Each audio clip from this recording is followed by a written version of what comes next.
11 नवंबर 2020 दिन बुधवार, यह वह दिन था जो झारखंड के इतिहास के पन्नों में दर्ज हो गया।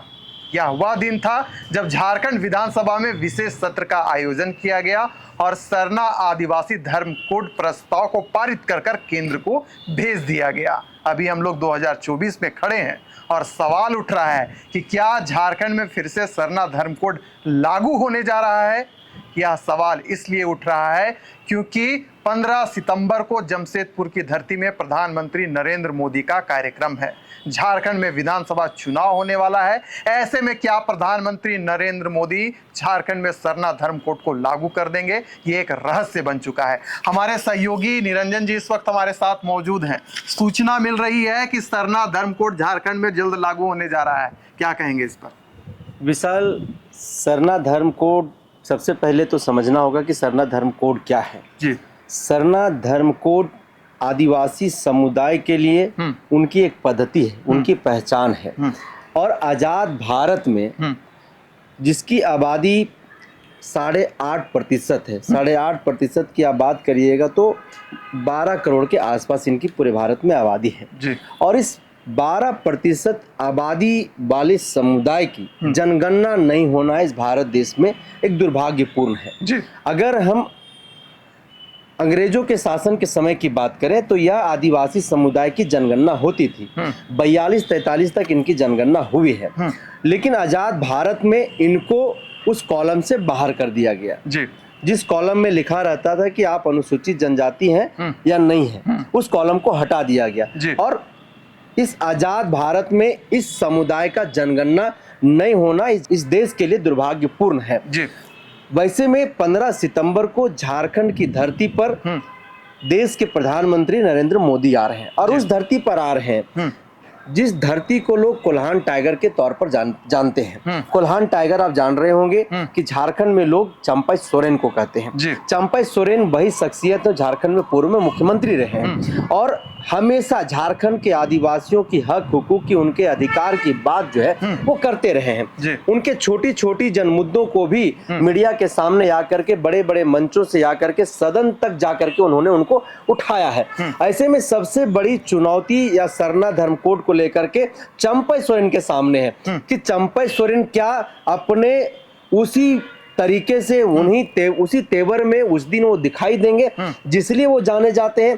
क्या जिस तरीके से झारखंड के खास करके आदिवासी समुदाय की अधिकार की बात हो, उनकी सम्मान की बात हो, उनकी हक हुकूक की बात हो, जो हमेशा उठाते रहते हैं चंपई सोरेन, क्या उस दिन देश के प्रधानमंत्री नरेंद्र मोदी से यह कहलवाएंगे कि झारखंड में सरना धर्म कोड को लागू करने की स्वीकृति दीजिए।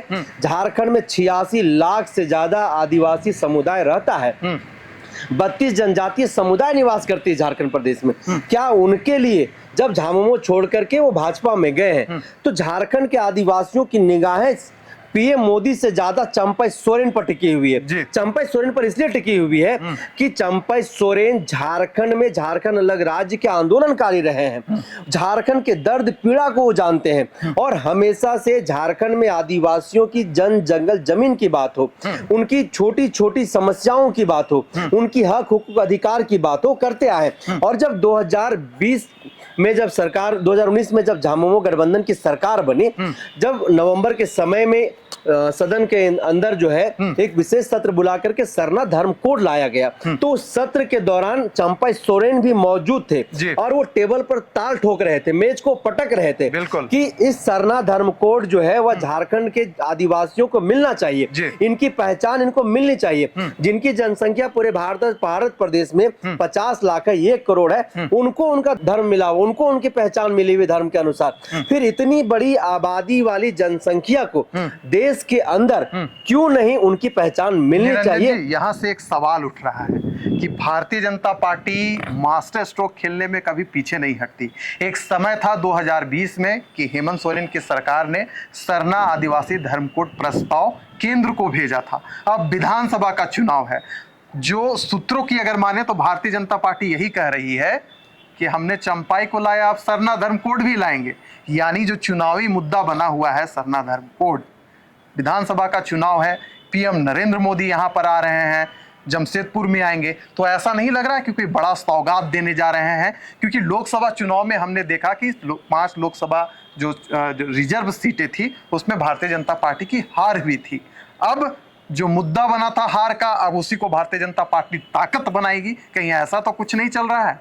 बिल्कुल, चुनाव का समय है, चुनावी वर्ष है और कुछ ही दिनों के बाद झारखंड में आचार संहिता भी लग जाएगा जी। ऐसे में भारतीय जनता पार्टी झारखंड के जो आदिवासी समुदाय है 86 लाख, उस 86 लाख को भुनाने के लिए सरना धर्म कोड पर भी बातचीत करेगी। हालांकि जब जब देश के प्रधानमंत्री झारखंड आए हैं तब तक झारखंड वासियों को कुछ न कुछ सौगात दे करके यहाँ से वापस गए हैं। ऐसे में झारखंड के जो आदिवासी हैं और जो 28 अनुसूचित जनजाति जो सीटें हैं यहाँ पर आरक्षित, उन सभी सीटों के जो वोटर हैं, जो मतदाता हैं, जो आवाम है, वो यह आस में बैठी हुई है कि इस बार जब देश के प्रधानमंत्री झारखंड आएंगे, कोल्हान में आएंगे, जमशेदपुर में आएंगे, तो वहां से यह घोषणा करेंगे कि झारखंड वासियों को सरना धर्म कोड हमारी सरकार देगी।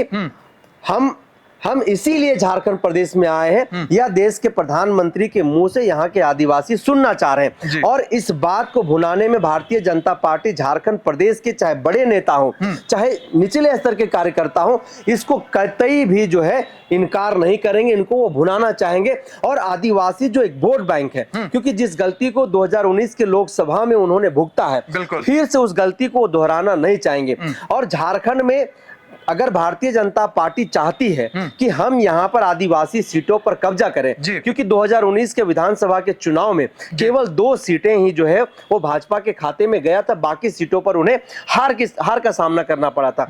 ऐसे में इस बार अपनी सीट जो है बढ़ाने में, अपनी वोट बैंक को बढ़ाने में कहीं ना कहीं आदिवासियों की जो मांग है सरना धर्म कोड, कहीं ना कहीं इस कार्ड को यहाँ पर खेलने की पूरी प्रयास करेगी। और अमूमन जो विश्वास जताया जा रहा है, सूत्रों के हवाले से जो बातचीत से पता चल रहा है, जो लोग कह रहे हैं, तो कहीं ना कहीं देश के प्रधानमंत्री नरेंद्र मोदी उस दिन यह घोषणा करेंगे कि हमारी जब यहाँ सरकार बनेगी या सरकार नहीं बनेगी, हम झारखंड के लोगों को, आदिवासियों को खास करके, हम उनको अपना सरना धर्म कोड देने जा रहे हैं, हम उनको उनकी पहचान देने जा रहे हैं। और विशाल, आप देख रहे हैं कि झारखंड 24 वर्ष का होने को है और देश की आजादी के बाद लगातार यह जो समुदाय पूरे देश में लगातार सड़क पर आपको दिखाई दिए हैं, आंदोलन करते हुए अपनी सरना धर्म कोड को लेकर के, अपनी पहचान को लेकर के।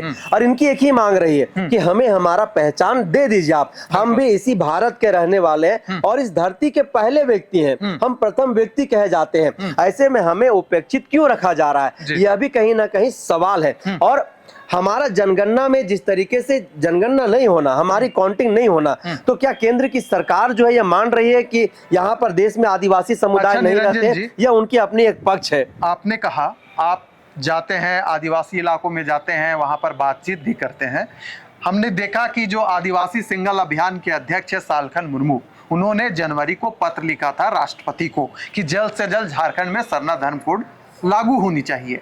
30 दिसंबर 2023 भारत बंद बुलाया गया था कि सरना धर्म कोड जल्द से जल्द लागू होना चाहिए, यानी कि केंद्र पर दबाव बनाया गया था। कहीं ऐसा तो नहीं कि केंद्र सरकार इंतजार कर रही थी कि आने दो बबुआ, विधानसभा चुनाव आने दो, हम दिखाएंगे कि हम कितने पानी में हैं। यानी कहीं ऐसा तो नहीं कि भारतीय जनता पार्टी बोल रही है कि बॉल तुम्हारा बैट हमारा, छक्का मार कर दिखाएंगे। बिल्कुल, बॉल तुम्हारा बैट हमारा, छक्का मार करके दिखाएंगे, ये बिल्कुल कथन जो है वो 15 सितंबर को दिखने के लिए भी मिल जाएगा झारखंड वासियों को। बिल्कुल। और जिस तरह से सिंगल अभियान के जो अगुवा हैं, जिस तरह से उन्होंने झारखंड और भारत बंद बुलाया और जो प्रभाव और जो दबाव बनाने की उन्होंने कोशिश किया, उसमें वो सफल भी हुआ। और विशाल, आपको याद होगा कि हेमंत सोरेन का जब ईडी प्रकरण चल रहा था, उस दौरान उन्होंने प्रधानमंत्री को एक पत्र लिखा अपने आदिवासी सरना धर्म कोड को लेकर के। उन्होंने कहा कि आदिवासियों को उनकी पहचान मिलनी चाहिए और जनगणना सेंसेक्स में हमारा नाम दर्ज नहीं होना, हमारा कॉलम नहीं होना, कितना दुर्भाग्यपूर्ण है। ऐसे में हमारा बल्ला तुम्हारा बैट जो है, तुम्हारा बॉल हम छक्का मारेंगे, ये काम झारखंड में आकर के देश के प्रधानमंत्री एकदम बिल्कुल करेंगे। और क्यों नहीं करें, देश के जो आवाम है, आदिवासी समुदाय है, उसकी यह पुरानी मांग है। इस लड़ाई को लड़ते लड़ते कई लोग शहीद हो गए हैं विशाल। और आज भी झारखंड के जो आदिवासी अगुवा है, चाहे वो अजय कच्छप की बात हो, चाहे वो प्रेम साहिब मुंडा की बात हो, चाहे धर्मगुरु बंधन तिगा की बात हो, चाहे ऐसे अन्य आदिवासी अगुआ की हम बात कर ले, वो लगातार सड़क पर उतर करके जो है कहीं ना कहीं सरना धर्म कोड की बात करते रहे। यही नहीं, यहाँ से लेकर के दिल्ली तक के भी उन्होंने रुख किया। यहाँ तक कि झारखंड सरकार जो वर्तमान में हेमंत जी की सरकार है, उन्होंने भी इसकी वकालत की। उन्होंने विशेष सत्र बुला करके जो है इसका एक विधेयक पारित किया, पारित करके उन्होंने केंद्र को भेजा भी। और आपको पता है, सब कोई जानते हैं कि केंद्र सरकार के पास ही जो है इसका अधिकार है कि किसे पहचान देनी है, किसे पहचान नहीं देनी है।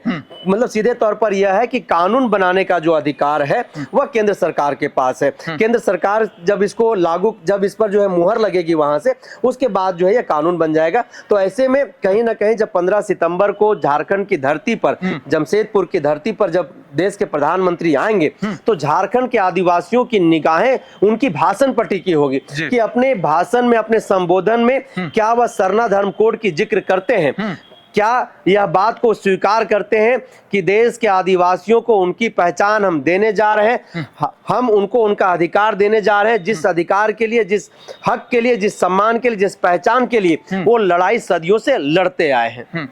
चलिए, तो 15 सितंबर को इंतजार कीजिए। और राजनीतिक पंडितों का भी कहना है कि भारतीय जनता पार्टी के पास कोई ऐसा ठोस मुद्दा नहीं है जिससे वे सत्ता पक्ष को घेर सके। साथ ही साथ जिस प्रकार से जो हेमंत सोरेन है, सूबे के मुख्यमंत्री हैं, उन्होंने मैया योजना लाकर भारतीय जनता पार्टी की कमर तोड़ने की काम की है। ऐसे में जो राजनीतिक पंडित हैं यही विश्लेषण लगा रहे हैं कि भारतीय जनता पार्टी चुप नहीं बैठेगी, कुछ ऐसे मुद्दों को लेकर आएगी जिससे खुद हेमंत सोरेन भी परेशान हो सकते हैं। तो इंतजार कीजिए, 15 सितंबर को हो सकता है पीएम नरेंद्र मोदी आदिवासी समाज को एक बड़ा तोहफा दे दें। फिलहाल इस चर्चा को करते हैं हम यहीं समाप्त। दीजिए हमें इजाजत।